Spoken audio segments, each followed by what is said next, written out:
కానీ మధ్యలో మీ దగ్గరకు వచ్చి మీకు ఏదో ఇన్ఫర్మేషన్ ఇస్తానంటే మేము అంటే ఇప్పుడు మనం రిస్ట్రిక్షన్ పెట్టినాం, వాని యొక్క అనుచరులను తీసుకురావడం, ఇబ్బంది పెట్టడం, అంటే ఇట్లా చట్ట ప్రకారంగా ఉండాలని వాళ్ళని బౌండరీ చేయడం. ఇబ్బంది పెట్టడం మీన్స్ అంటే వాని మూమెంట్ డబ్బులు వసూలు చేయకుండా ఆ టైప్లో ప్రివెన్షన్ చేసినాం. అతను ప్రివెన్షన్ చేస్తే వానికి మూమెంట్ ఇబ్బంది అయింది. ఇబ్బంది అయితే పోలీస్ స్టేషన్కి వచ్చి మీరు టార్గెట్ మీకు హెల్ప్ చేస్తాం మీద అని చెప్తుంటే రిజెక్ట్ చేసినాం. అది అవసరం లేదంటే. అంటే మీకు అప్పుడు ఏ ఆఫీసర్స్ నయీం నా దగ్గర రానివద్దని చెప్పాల్సి వచ్చింది? అప్పుడు క్లియర్ కట్ ఇంతకుముందు చెప్పాము. శివధరెడ్డి సారు ఎస్పీ గారు, ఇప్పుడు ఐజీ గారు, ఇప్పుడు డిఐజీ గారు, అప్పుడు ఓఎస్డి మాకు నల్గొండ, వాళ్ళిద్దరు ఆఫీసర్స్ క్లియర్గా నయీం యొక్క సహకారంతో చేసే ఎక్స్ట్రీమిస్ట్ మనం చేయాల్సిన అవసరం లేదని క్లారిటీగా చెప్పారు అప్పుడు. అంటే బాలసుబ్రహ్మణ్యం గారు కూడా చేశారు కదా. దాని తర్వాత సజ్జనార్ సార్ వచ్చిండు. సజ్జనార్ సార్ కూడా అదే వేళ ఈయన హెల్ప్ తీసుకోలేదు. తర్వాత బాలసుబ్రహ్మణ్యం సార్ వచ్చారు. మాకైతే ఈ ముగ్గురు ఆఫీసర్స్ ఎవరు కూడా హెల్ప్ తీసుకోమని చెప్పారు. బాలసుబ్రహ్మణ్యం గారు మీకు ఏం చెప్పారండి?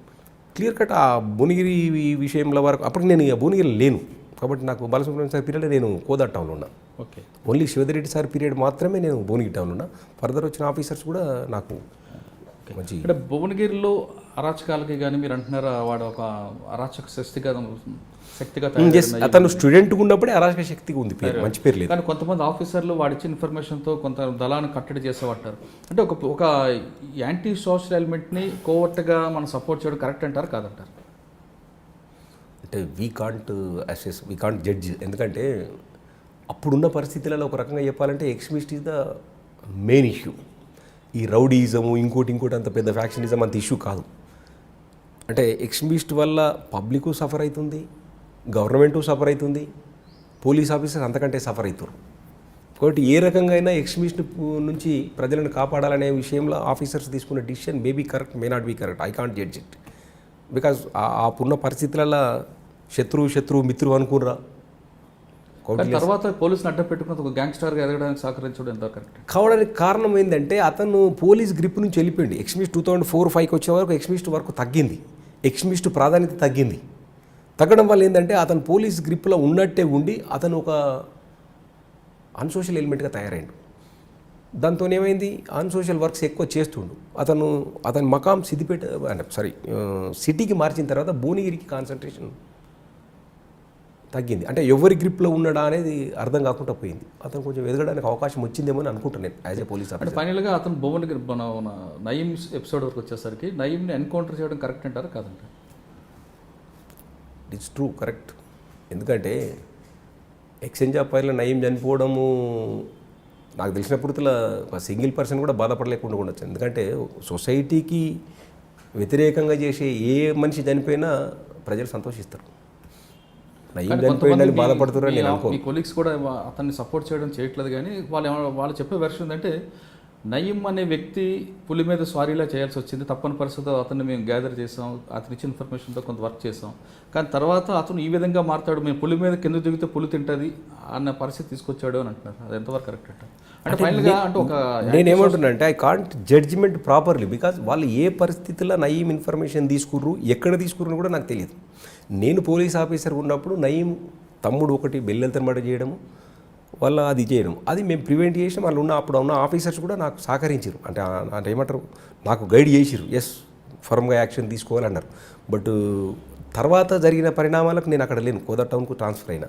బట్ తర్వాత పరిణామాలు ఏం జరిగినాయి అనేది అంటే ఆ పరిస్థితిలో వీళ్ళు ఏ రకంగా చర్య తీసుకున్నారు అనేది కూడా నేను ఐ కాంట్ జడ్జ్ అన్నట్టు. రైట్ ఆర్ రాంగ్ అనేది మనం ఎట్లా చెప్తాం? అక్కడ వాళ్ళ పరిస్థితి ఏముంది, నయీం ఎంతవరకు సహకరించిండు, ఆ దళాలు ఎంతవరకు ఇబ్బంది పెట్టినాయి టోటల్గా. నేను అంటే నయీం సమాచారం ఇవ్వలేదు పోలీసు వాళ్ళకి చెప్పడానికి వీల్లేదు, ఇచ్చేయడానికి కూడా చెప్పడానికి వీల్లేదు. అంటే తీసుకున్న ఆఫీసర్ ఇన్ఫార్మెంట్ ఆయన సీక్రెట్ మెయింటైన్ చేస్తాడు కదా, ఆయన ఎక్కడ ఇన్ఫర్మేషన్ తీసుకుంటుండు ఏందనేది కూడా తెలియదు. ఇంకా భువనగిరిలో నయీం టాపిక్ పక్కన పెడితే మీరు భువనగిరి నుంచి ఎక్కడికి ట్రాన్స్ఫర్ అయ్యారు? భువనగిరి నుంచి నేను కోదాడ్ టౌన్ ట్రాన్స్ఫర్ అయినాను. కోదాడ్ టౌన్లో నేను పనిచేశాను అక్కడ. అప్పుడు మాకు SP Sajjanar sir and Balasubrahmanyam sir ఉంటుంది. నేను అక్కడ మంచి ఫ్యాక్షన్. బిఫోర్ దట్ భువనగిరి మీరు అంటే ఎక్స్ట్రీమిస్ట్ మీదనే కాన్సన్ట్రేషన్. బిఫోర్ దట్ భువనగిరి నేను ఫస్ట్ పోస్టింగ్ నల్గొండ రూరల్. అక్కడ ఫ్యాక్షనిజం ఉండేది. ఫ్యాక్షనిజంను మంచి కంట్రోల్ చేసినాడు. అంటే ఆడేందంటే బిట్వీన్ కాకుల కొండారంలో ఉండే అక్కడ సిపిఎం డామినేటెడ్ విలేజ్, దొనకలు ఉండే కాంగ్రెస్ డామినేటెడ్ విలేజ్. అక్కడ ఆడేమందరు అంటే కాంగ్రెస్లు చేసేది కరెక్ట్, అక్కడ సిపిఎం చేసేది. ఇద్దరు మైనార్టీ యొక్క పార్టీలో కొంచెం ఉండేది, అది బాగా ప్రివెంట్ చేసాం. దాని తర్వాత దేవరకొండ ట్రాన్స్ఫర్ అయినా. దేవరకొండలో కూడా కమ్యూనల్ ఉండేది. ఆల్మోస్ట్ ఒక 15 సంవత్సరాలు మళ్ళీ కమ్యూనల్ లేదు. నేను కర్ఫ్యూ ఉన్నప్పుడు పోయి రవిగుప్తా సార్ ఇచ్చే కర్ఫ్యూలో తీసుకోదరు కదా సార్ అంటే, మనం పోలీసులకు అవన్నీ ఏముండే బాబు, నువ్వు పోయి తీసుకో, నువ్వు వర్క్ చేయమని చెప్పి. మరి నేను కర్ఫ్యూలో తీసుకుంటే ప్రాబ్లం అంటే, ఏం ప్రాబ్లం అయితే నేను ఇక్కడ ఉండగా నువ్వు అక్కడ వచ్చి వర్క్ చేయమని. నేను పోయి వర్కౌట్ చేసిన అక్కడ 1.5 year వర్కౌట్ చేస్తే అక్కడ తెలుగుపల్లి, పడుమట్పల్లి ఫ్యాక్షనిజం ఉండే, అవి మంచి కంట్రోల్ చేసినాడు. అక్కడ మంచి పోలీసింగ్ చేసిన. ఈ కమ్యూనల్ కూడా ప్రివెంట్ చేసిన. అప్పుడు ఎక్స్ట్రీమిస్ట్ ఆడ దిండి పోలీస్ స్టేషన్ బ్లాస్ట్ చేసింది, యాచారం పోలీస్ స్టేషన్ బ్లాస్ట్ చేసింది. అక్కడ దిండి పోలీస్ తర్వాత అక్కడ ఇక్కడ చిన్న చిన్న నాంపల్లి ట్రెజరీ మీద అటాక్ చేసింది. ఆ టైంలో దేవరకొండలో చాలా 7 o'clock తర్వాత చాలా ఇబ్బందిగా ఉండేది. సిఆర్పిఎఫ్ క్యాంపులు అట్లా పెట్టుకొని చేసినప్పుడు ఐ సాటిస్ఫైడ్ మై జాబ్. అంటే ఏ మాత్రం ఇన్సిడెంట్ కాకుండా ఇన్సిడెంట్ ఫ్రీగా నేను 1.5 year పనిచేసాను. దాని తర్వాత నార్కెట్పల్లి చేసాను. అక్కడ కూడా అమ్మన బోల్ ఫ్యాక్షనిజం, పల్లెపాడు ఫ్యాక్షనిజం మర్డర్ అయితే అక్కడ కూడా మంచి పని చేసినాను.